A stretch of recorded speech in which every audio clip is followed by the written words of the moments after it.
Yazi aba bantu batshiphileyo Kapa, Gauteng, Durban abakho rayithi. Ayikho rayithi laa nto ungagoduki yobo.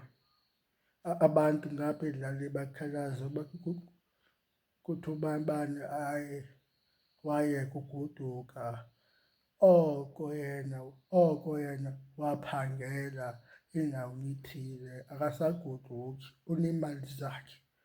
Uyava namagama athini kuwe, uyoba akasagoduki.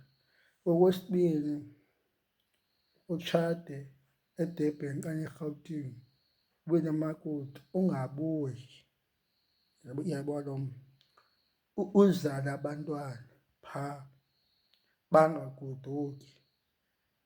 Aba 'ntu bangazazi imvelaphi yabo basuka phi, ayikho rayithi naleyo, uyabo.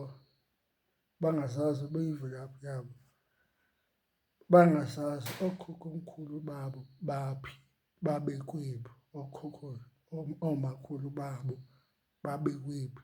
Ayikho rayithi naleyo.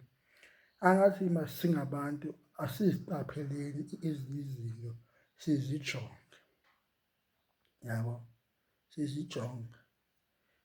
Laa nto omnye ngapha oluke, uyabo, angaphinde abuye ezilalini, ayikho rayithi naleyo.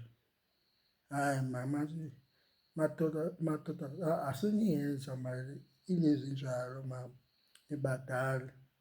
Jonga ngoku nizana nilahlekisa abantwana.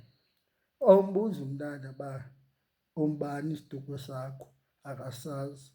Ungubani imvelaphi yakho, akayazi. Uhlala phi, akazazi. Ziphi iilali zakho, akazazi, uyabo. Uyabo iinto ezinjalo, hayi maan madoda no, ndiyakhalaza apha. Angazazi imvelaphi yakhe, angayazi ilali yakhe, angayazi idolophu yakhe, hayi. Athi umntu hayi ndisiva kuthwa idolophu yam iseChorha, uphelele eChorha. Athi omnye hayi ndiva uba idolophu yam iseMthatha, uphelele eMthatha. Khanive maan, no maan, no, nirongo maan. Nibafundisa ntoni abantu abangazazi iimvelaphi zabo, bangazazi basuka phi kwiindawo? Nicinga ntoni maan? Khanigodukeni maan, njeba abantwana babone amakhaya abo, ningatshiphi. Elifumana umsebenzi Kapa nitshiphi, godukani maan.